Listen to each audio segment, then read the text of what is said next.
তোমরা আমাকে অনেকে কমেন্ট করছো যে আমার শরীরের কি হয়েছে। তো নমস্কার সবাইকে, আমি সঞ্জিতা। কেমন আছো তোমরা সবাই? আশা করছি সবাই বেশ ভালো আছো, আমিও আছি কোনো রকম। তো প্রতিদিনের মতো ঘুম থেকে উঠে যা যা কাজ ছিল সব কমপ্লিট করলাম।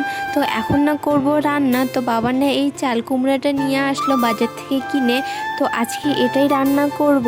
আর হ্যাঁ, এই ভিডিওটা কিন্তু হয়ে গেল 2 দিন হয়ে গেল। তো এই ভিডিওটা না এডিট করে পোস্ট করাই হয়নি, কারণ হঠাৎ করে না শরীরটা ভীষণ দুর্বল হয়ে গেছে। কারণ আমি প্রত্যেক দিন ঠিকঠাক খাওয়া দাওয়া করি না দেখে হয়তো শরীরটা এতটা খারাপ হয়ে গেছে। তো তার জন্য কোনো কাজই ঠিকঠাক করতে পাইতেছি না। কিন্তু ওই যে কথায় বলে না যে কাজ কখনো কোনোদিনও শরীর খারাপ দেখে না, তাই শরীর খারাপ নিয়েও তো কাজ করতেই হবে। তাও না আজকে শরীরটা ভীষণ খারাপ, তাও আমি ভাবলাম যে না ভিডিওটা এডিট করি, কালকে পোস্ট করে দিব তাহলে। তো এদিকে আমি সকালবেলা ঘুম থেকে উঠে আগে রান্না বান্নাটা কমপ্লিট করছি, কারণ ভাই আর বাবার না ভীষণ খিদা পেয়ে যায়।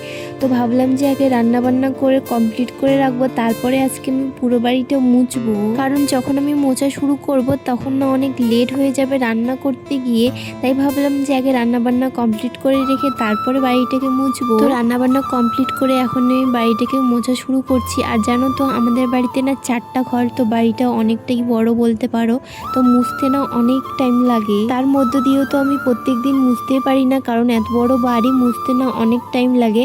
তো তাই আমি কয়দিন পর পর এই বাড়িটাকে মুছি। এখন চলো বাড়ি মুছতে মুছতে তোমাদের কিছু কমেন্ট পড়া যাক। তো একজন কমেন্টে লিখেছে, খুব ভালো লাগে তোমার ভিডিও দেখতে, আমার বাড়ি বীরপাড়া। তো আর একজন লিখেছে, আমি পূর্ব মেদিনীপুর থেকে দেখছি তোমার ভিডিও, আমার খুব ভালো লাগে। তো আর একটা বোন লিখেছে আলিপুর দুয়ার থেকে। তো তোমাদের সবাইকে অনেক ধন্যবাদ যে তোমরা আমার ভিডিও দেখছো আর এত ভালোবাসা দিচ্ছ। এইভাবে তোমরা আমার পাশে থেকো, এইভাবে যেন আমি এগিয়ে যেতে পারি। তো আজকের ভিডিওটা এই পর্যন্ত রাখছি, কেমন লাগলো কমেন্টে জানিও। ততক্ষণের জন্য সবাই ভালো থেকো, সুস্থ থেকো। দেখা হচ্ছে অন্য কোনো একটা ভিডিওতে, ততক্ষণের জন্য সবাইকে টাটা।